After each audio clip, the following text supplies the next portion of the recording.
Medak parliament నియోజకవర్గం అందరి దృష్టిని ఆకర్షిస్తుంది. ఇక్కడి నుంచి పోటీ చేయడానికి ప్రముఖ నేతలు కూడా పోటీ పడుతున్నారు. ఇప్పటివరకు మెదక్ పార్లమెంటు ఏ పార్టీలు అభ్యర్థులు ప్రకటించాయి? దీనిపైన మరింత సమాచారం మా తెలంగాణ నార్త్ ఇన్ఛార్జ్ యాదగిరి అందిస్తారు. యాదగిరి, చెప్పండి, మెదక్ పార్లమెంట్ నుంచి విజయశాంతి కూడా తన పోటీ చేస్తున్నట్లుగా మొగ్గు చూపుతున్నట్లుగా తెలుస్తుంది. దీనిపైన కాంగ్రెస్ ఏమైనా ప్రకటించే అవకాశాలు ఉన్నాయా?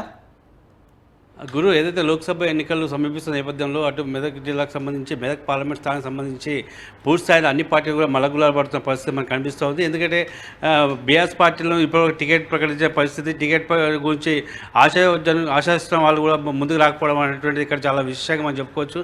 అదేవిధంగా కాంగ్రెస్ పార్టీ నుంచి చూసుకుంటే కాంగ్రెస్ పార్టీలో ఉన్నటువంటి కొంతమంది గతంలో ఎమ్మెల్యే ఎలక్షన్ కోసం అసెంబ్లీ స్థానం కోసం పోటీలో ఉన్నటువంటి వాళ్ళు, టికెట్ దక్కనటువంటి వాళ్ళు కూడా ఆశావాహులు కూడా కొంత పోటీలో ఉన్నారు. అదేవిధంగా ఏదైతే విజయశాంతి గతంలో టీఆర్ఎస్ పార్టీ నుంచి మెదక్ పార్లమెంటు స్థానానికి ప్రాతినిధ్యం వహించి ఎంపీగా గెలుపొందినటువంటి సందర్భంలో మరొకసారి ఇక్కడ టికెట్ ఆదించే పరిస్థితి మనకు కనిపిస్తూ ఉంది. ఏదైతే పార్టీలో ఉన్నటువంటి అనేక మంది తూర్పు జయప్రకాష్ రెడ్డి భార్య తూర్పు నిర్మలకు కూడా అదేవిధంగా జయప్రకాష్ రెడ్డి కన్నా డిమాండ్ అనేది మెదక్ పార్లమెంట్ టికెట్ కావాలని చెప్పి అంశంపైన పూర్తి స్థాయిలో ఏఐసిసి ముఖ్య నాయకులతో అక్కడ ఢిల్లీలో మంత్రాలు జరుపుతున్నట్టు మనకు తెలుస్తుంది. అదేవిధంగా విజయశాంతికి సంబంధించి చూసుకుంటే విజయశాంతి కూడా చాలా ఇంట్రెస్ట్గా ఉన్నట్టుగా కనిపిస్తుంది. ఆయన ఆరోగ్య పరిస్థితి కొంత ఆమెకు అనుకూలంగా లేవని చెప్పి కొంతకాలంగా పార్టీలో ఒక అంటే యాక్టివ్ రోల్ వహించకపోవడం అటువంటి అంశాలు కూడా ఈ యొక్క అభ్యర్థిత్వాన్ని ప్రకటించడంలో కొంత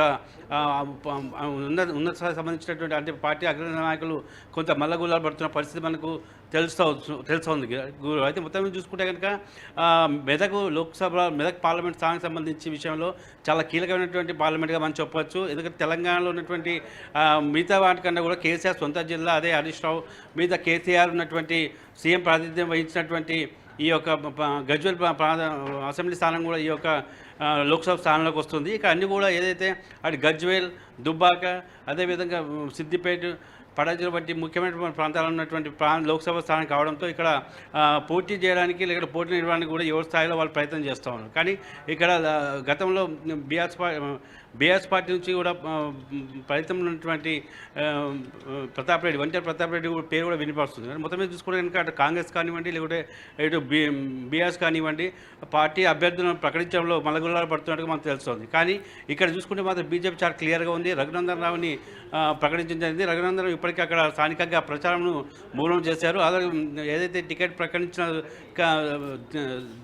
సమయం నుంచి ఇప్పటివరకు కూడా తను ప్రచారం ముందుకు పోతున్నానని చెప్పొచ్చు. మొత్తం మీద చూసుకుంటే ఇటు మెదక్ లోక్సభ స్థానంలోకి వచ్చేసరికి చాలా కీలకమైనటువంటి స్థానంగా మనం చెప్పచ్చు. అయితే దీంట్లో కాంగ్రెస్ పార్టీ నుంచి ఒక కీలకమైన వ్యక్తిని బయలుదేరేందుకు ప్రయత్నాలు జరుగుతున్నాయి. అదేవిధంగా గతంలో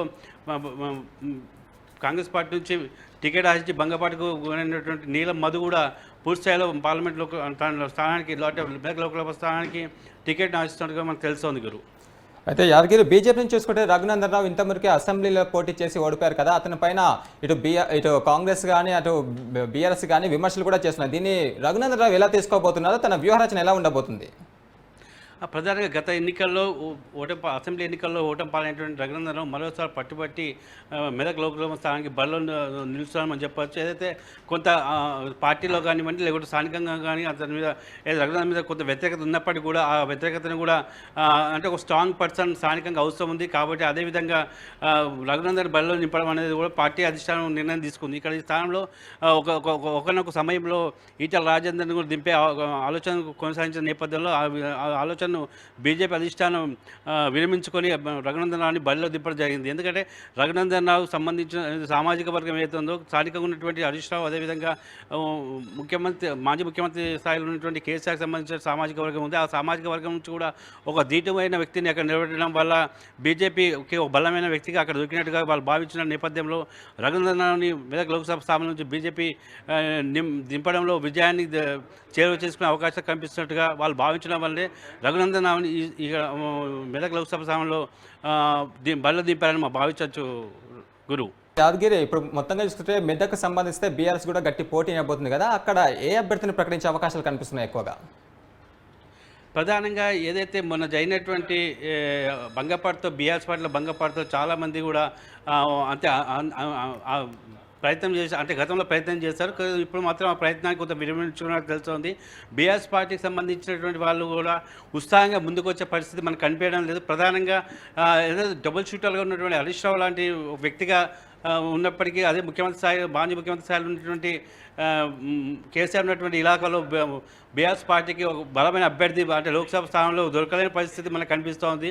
ఇక్కడ ఏదైతే రాష్ట్రంలో ఉన్నటువంటి ఏదైతే తెలంగాణ రాష్ట్రంలో ఉన్నటువంటి ఒక బీఆర్ఎస్ పార్టీ మీద ఉన్నటువంటి ఆసక్తి లేకపోవడం, అంటే ఏదైతే ఆసక్తి నిరాసక్తి కనిపిస్తుందో ఆ నిరాసక్తి కూడా స్థానికంగా ఉన్న లోక్సభ మీద జరగబోయే లోక్సభ ఎన్నికల్లో ఈ యొక్క ఎఫెక్ట్ బీఆర్ఎస్ పార్టీ మీద చాలా స్పష్టంగా కనిపిస్తుంది. అది ప్రధానంగా కేసీఆర్ సొంత జిల్లా అయినటువంటి మెదక్ జిల్లాలో ఇది కనిపించడం అనేటువంటిది పార్టీలో ఉన్నటువంటి అంటే ఒక అసంతృప్తిలో ఒక అవిశ్వాసంగా ఉన్నటువంటి పరిస్థితి మనకు కనిపిస్తుందని చెప్పొచ్చు గురు.